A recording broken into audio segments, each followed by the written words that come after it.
Hello everyone, আজকে আমি আপনাদের সাথে শেয়ার করব the most viral recipe dalgona coffee recipe.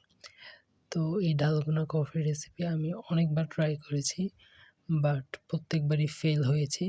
আমি যে থ্রি ইন ওয়ান যে স্যাশে প্যাকেটটা পাওয়া যায় সেটা দিয়ে করেছি, সেটা দিয়ে ডালগোনা কফির যে ফোম সেটা হয় না।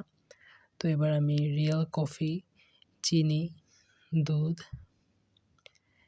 এরপরে এক্সট্রা ফ্লেভারের জন্য একটি চকলেট নিয়েছি। তো এগুলো প্রথমে আমাদেরকে রেডি করতে হবে। তো প্রথমে আমি দুধটা রেডি করে নিব। তো যেটুকু পরিমাণ বানাবেন সেই পরিমাণ গুঁড়ো দুধ অথবা রিয়াল গরুর দুধ নিয়ে নিতে পারেন। তো প্রথমে আমি গরুর দুধের যে গুঁড়ো দুধ সেটা দিয়ে নিব। আমি চুলা জ্বালিয়ে রেখেছিলাম, তো অনেকখানি পুড়ে গিয়েছে। তো সেখানে আমি পানি দিয়ে নিচ্ছি পরিমাণ মতো।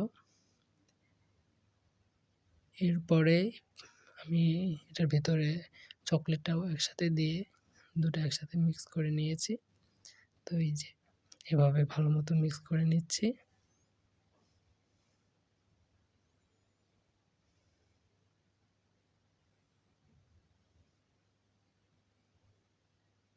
দেখতেই পাচ্ছেন কীভাবে মিক্স করে নিয়েছি। এবার আমি মেইন যেই ডালগোনা কফির ফোম সেটা বানাবো। তো আমি এখানে 2 চামচ পরিমাণ চিনি এবং 1.5 চামচ কফি দিয়ে ভালো মতো একটা মিক্সচার বানিয়ে নেব। তো কফিটা দিয়ে আমাদের অ্যাড করতে হবে পানি। গরম পানি ইউজ করলে বেটার, তবে আমি ঠান্ডা পানি দিয়ে করেছি। পানি বেশি নেওয়া যাবে না। এই যে আমি 2 চামচ চিনি আর 1.5 চামচ কফি নিয়েছি। এখানে আমি 1 টেবিল চামচ পানি দেব। বেশি পানি দিলে কিন্তু ফোমটা হবে না। মানে যে ফর্মটা হবে সেটা কিন্তু লিকুইডই হয়ে যাবে। তো পানিটা খুব সাবধানে দিতে হবে। তো আমি পরিমাণ মতো পানি দিয়ে নিচ্ছি। যেহেতু আমার কাছে ইলেকট্রিক বিটার বা স্পুন কোনোটাই নেই, তো আমি আমার হাতকেই ইউজ করে নিচ্ছি। খুব বেশি সময় লাগে না, জাস্ট ভালো মতো কয়েকবার স্টেয়ার করে নিলেই চামচ দিয়ে খুব সুন্দর একটা ফোম তৈরি হয়ে যায়। গরম পানি দিয়ে করলে এই জিনিসটা তাড়াতাড়ি হয়ে যায়। তো এই তো এভাবে একটু করলেই খুব সুন্দর একটা ফোম তৈরি হয়ে যাবে। এই ডালগোনা কফিটা খুবই মজা লাগে।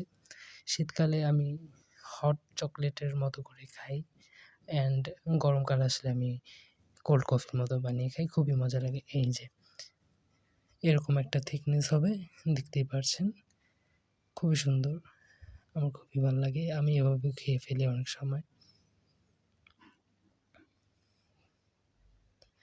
তো এই যে এখন আমি যে দুধের মিক্সচারটা নিয়েছিলাম সেটা ঢেলে নিচ্ছি।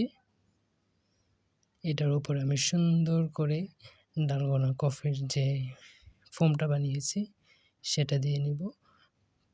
প্রথমে আমি চামচ দিয়ে ট্রাই করছিলাম, বাট এটা একটু বেশি আঠালো হয়ে গিয়েছিল, তাই পড়ছিল না। তো আমি আরেকটা চামচ নিয়ে দুটো চামচের সাহায্যে এটাকে সার্ভ করছিলাম। আমি ইউজুয়ালি এত মেনটেনেন্স ফলো করি না, জাস্ট আপনাদের সাথে শেয়ার করছি, তাই একটু সুন্দর করে পরিবেশনের চেষ্টা করছি। এই যে এভাবে সুন্দর করে দিয়ে নিচ্ছি। গেস্ট আসলে এই ডালগোনা কফিটা সার্ভ করলে প্রেজেন্টেশনটা খুবই সুন্দর লাগে, ইউনিক। আমি একবার আমার ফ্রেন্ডদেরকে খাইয়েছিলাম, ওরা খুবই ইমপ্রেস হয়েছিল আমার হাতের ডালগোনা কফি খেয়ে। তো অবশ্যই আমি ওদেরকে, যেহেতু সামারে দাওয়াত করেছিলাম, তো আমি ওদেরকে কোল্ড কফি খাইয়েছিলাম এভাবে বানিয়ে। তো ওরা খুবই পছন্দ করেছিল। দেখতে পাচ্ছেন কি সুন্দর হয়েছে। উপরে যে লেয়ারটা থাকে সেটা আমার কাছে খুবই ভালো লাগে দেখতে।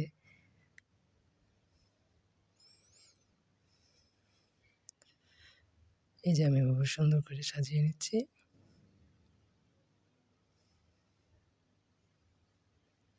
আমার মনে হয় যে কফির যে ফোমটা সেটা একটু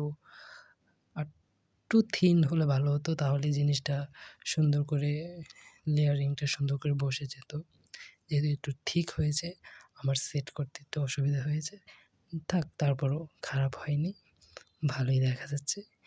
একটু কষ্ট হচ্ছে আরকি।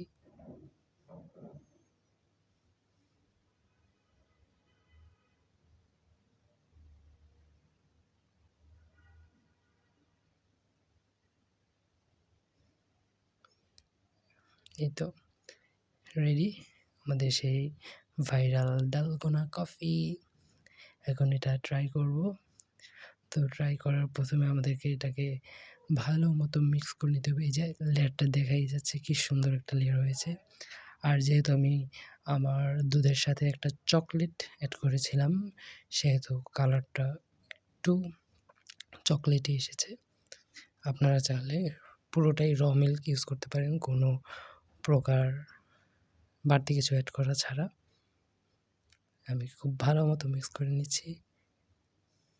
এটা কি দুধে চিনি দেওয়া লাগে না, যেহেতু ডালগোনা কফির ফোমটা বানানোর সময় চিনি দেওয়া হয়, তো ভালো মতো মিক্স করে নিলে আর বাড়তি চিনির দরকার হয় না। ডালগোনা কফিটা খুবই মজা হয়েছিল। আমার রিঅ্যাকশন থেকে বুঝতে পারছেন কী পরিমাণ মজা হয়েছে। আপনারাও বাসায় ট্রাই করে দেখতে পারেন। খুবই ইজি, খুবই সহজেই তৈরি করা যায়। গরমকালে